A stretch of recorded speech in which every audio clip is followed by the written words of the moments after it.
Hi friends, this is Srinivas, legally talking. I meet you after many days.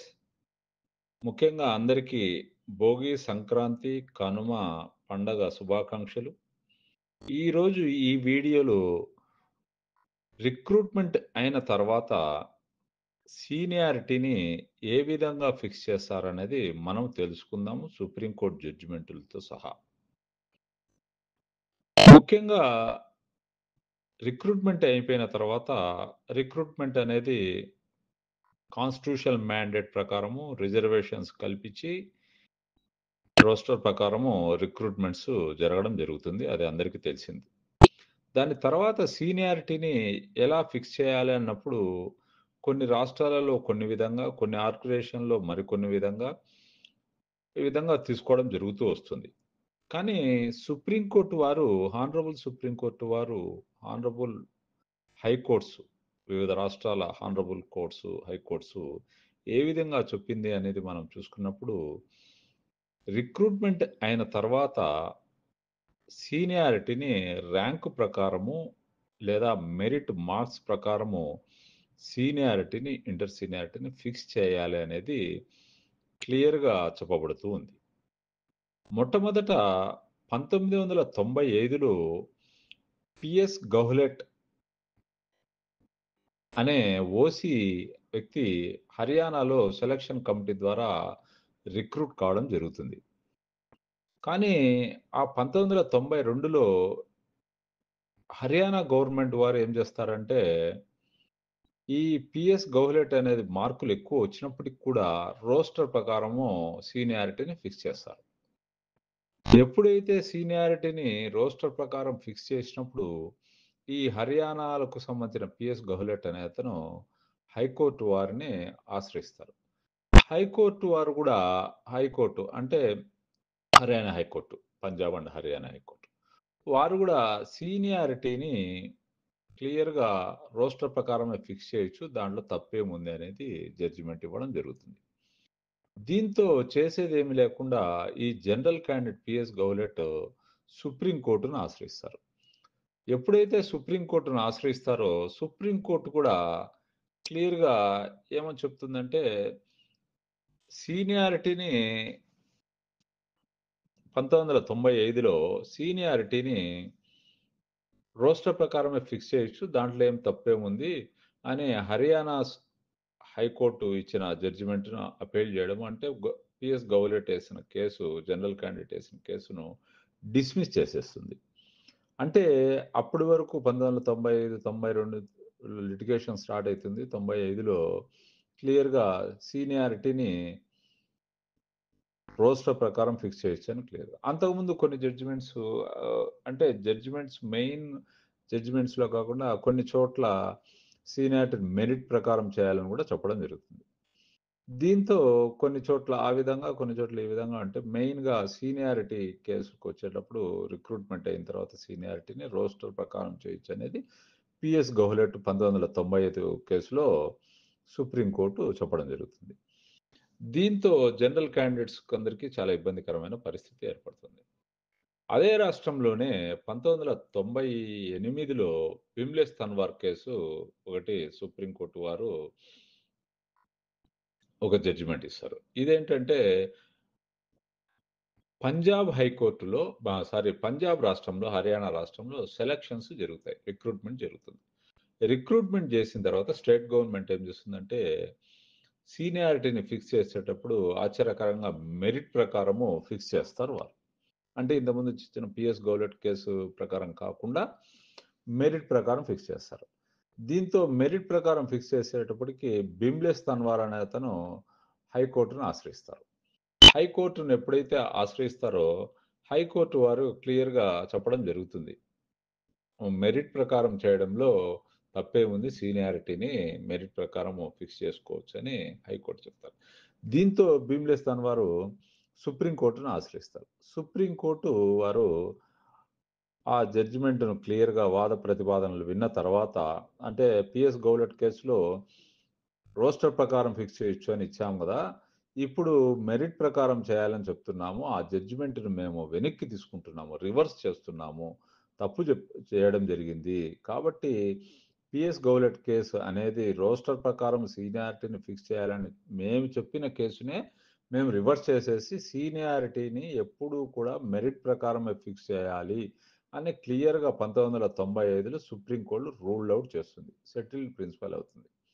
ఎప్పుడైతే ఈ settled principal అయిందో వివిధ హైకోర్టులలో కూడా చాలా హైకోర్టులలో సుప్రీంకోర్టు దాని తర్వాత సుప్రీంకోర్టు కూడా వారు కూడా ఈ భీమ్లేస్ తన్వార్ కేసును రెఫరెన్స్ చేసుకొని మీరు సెలక్షన్స్ రిక్రూట్మెంట్ కూడా కాన్స్టిట్యూషన్ మ్యాండేట్ ప్రకారం రోస్టర్ ప్రకారం మీరు చేసుకోవచ్చు.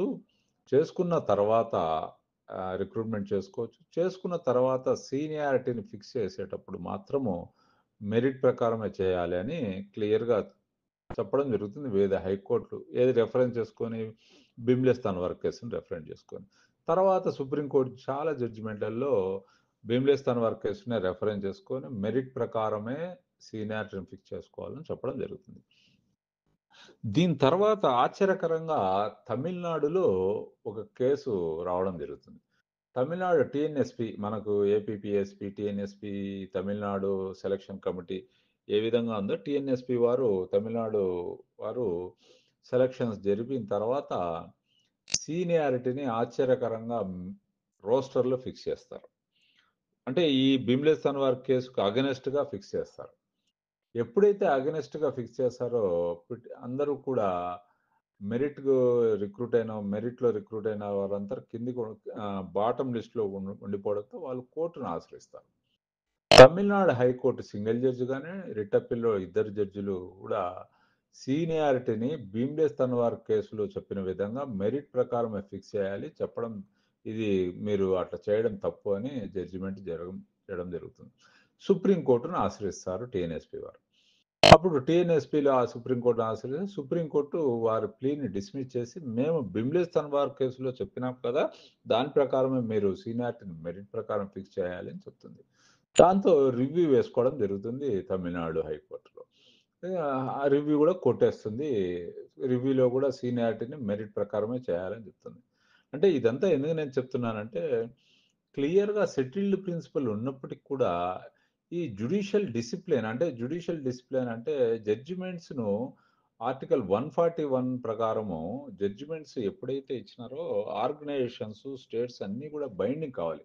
ఎగ్జిక్యూషన్లో రాంగ్ ఇంటర్ప్రిటేషన్స్ చేసుకొని ఏ విధంగా అంటే ఆ విధంగా ఇవ్వడం చేయడంతో చాలామంది కోర్టులను ఆశ్రయించి ఈ కోర్టులలో 10 ఏళ్ళు 20 ఏళ్ళు కోర్టుల్లో నలిగి ఏది సెటిల్డ్ ప్రిన్సిపల్ ఉన్నప్పటికి కూడా ఏది క్లియర్గా ఉండినప్పటికి కూడా ఈ కేసులు single judge division bench review supreme court ఈ విధంగా చేసుకొని పోయే లోపల రిటైర్డ్ కావడము లేకపోతే చనిపోవడాలు జరుగుతుంది.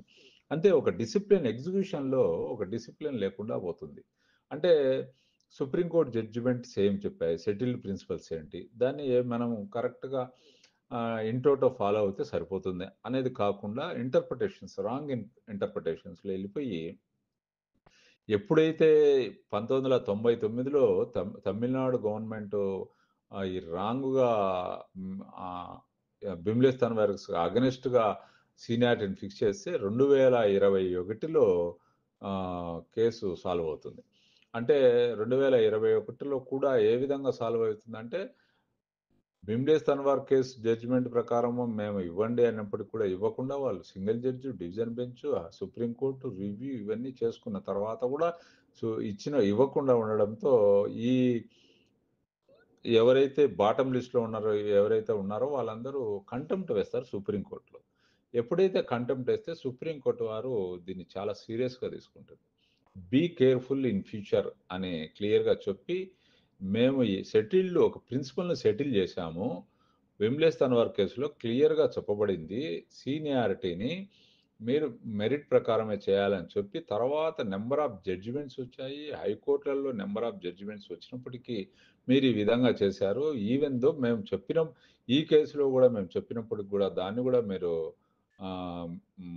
నెగ్లెక్ట్ చేసి ఇంతవరకు కూడా సీనియారిటీని పబ్లిష్ చేయలేదు మెరిట్ ప్రకారము. బీ కేర్ఫుల్ ఇన్ ఫ్యూచర్ అని గట్టిగా మందలిచ్చినప్పుడు అప్పుడు తమిళనాడు గవర్నమెంట్లో టీఎన్ఎస్పీ వారు సీనియారిటీని మెరిట్ ప్రకారం ఫిక్స్ చేస్తారు.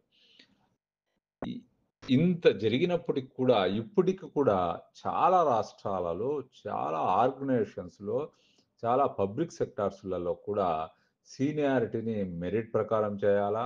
లేపోతే సీనియారిటీని ఆహ్, రోస్టర్ ప్రకారం చేయాలా అనేది సందిగ్ధంలో యేసుకుంటూ ఉంటూ ఉన్నారు. అంటే దానికి మళ్ళా ఒక కమిటీలను ఏర్పరచుకోవడాలు. ఇవన్నీ కూడా అడ్వైజులు కానీ, ఎగ్జిక్యూషన్‌లో ఇది డిసిప్లిన్ లేకపోవడం. జ్యుడిషియల్ డిసిప్లిన్ అంటారు. అంటే ఆర్టికల్ 141 వీళ్ళు బైండింగ్ కావాలి. బైండింగ్ కాకుండా ఎవరికిచ్చిన రీతిలో వాళ్ళు ఇచ్చేస్తారు. దాన్ని ఏం చేస్తారు ఈ సుప్రీం కోర్టుకు వరకు ఎవరైతే డినే అయింటారో ఈ జస్టిస్‌ను సుప్రీం కోర్ట్ వరకు వాళ్ళు వెళ్ళి పోయిన లోపల రిటైర్డ్ అయిపోవడం గాని ఇదన్నీ జరుగుతుంది. అంటే కొత్త కేసులు వేలడంలో ఒక అర్థం ఉంది కానీ, ప్రిన్సిపల్స్‌ని సెటిల్ చేసినప్పటికి కూడా దాన్ని కూడా హైకోర్ట్‌లో వేసుకోవడము, single judge, division bench, supreme court ఇవన్నీ చాలా బాధాకరమైన విషయం. కాబట్టి ఈ విధంగా మా ఎట్టకేలకు మనం సబ్జెక్ట్‌లోకొచ్చేస్తాం. ఎట్టకేలకు సుప్రీం కోర్టు సీనియారిటీని మీరు మెరిట్ ప్రకారమే ఫిక్స్ చేయాలి. సెలక్షన్స్ ఏదైనా ఉంటే మీరు సెలక్షన్స్, రిక్రూట్‌మెంట్ కాన్స్టిట్యూషనల్ మ్యాండేటు. కాబట్టి దాన్ని రోస్టర్ ప్రకారం ఫిక్స్ చేసుకొని మీరు ఉద్యోగాలు ఇచ్చుకోవచ్చు. ఇచ్చుకున్న ఉద్యోగాలను మెరిట్ ప్రకారం సీనియారిటీ ఫిక్స్ చేసి వాళ్ళకి ప్రమోషన్స్ కల్పించాలనేది అని క్లియర్‌గా చెప్పడం జరుగుతుంది. ఏదైనా ఈ జడ్జిమెంట్స్ అన్ని డిస్క్రిప్షన్ బాక్స్‌లో నేను ఇవ్వడం జరుగుతుంది. మీరు ఏదైనా డౌట్లుంటే కామెంట్ రూపంలో మీరు తెలపాలని కోరుతున్నాను. మరియు కూడా ఈ ఛానెల్‌ని సబ్స్క్రైబ్ చేసుకొని వాళ్ళు సబ్స్క్రైబ్ చేసుకోండి. ఆహ్, లైక్ చేయండి. నచ్చితే లైక్ చేయండి. ఇంకా ఏదైనా డౌట్లుంటే కామెంట్స్ రూపంలో తెలియజేయండి.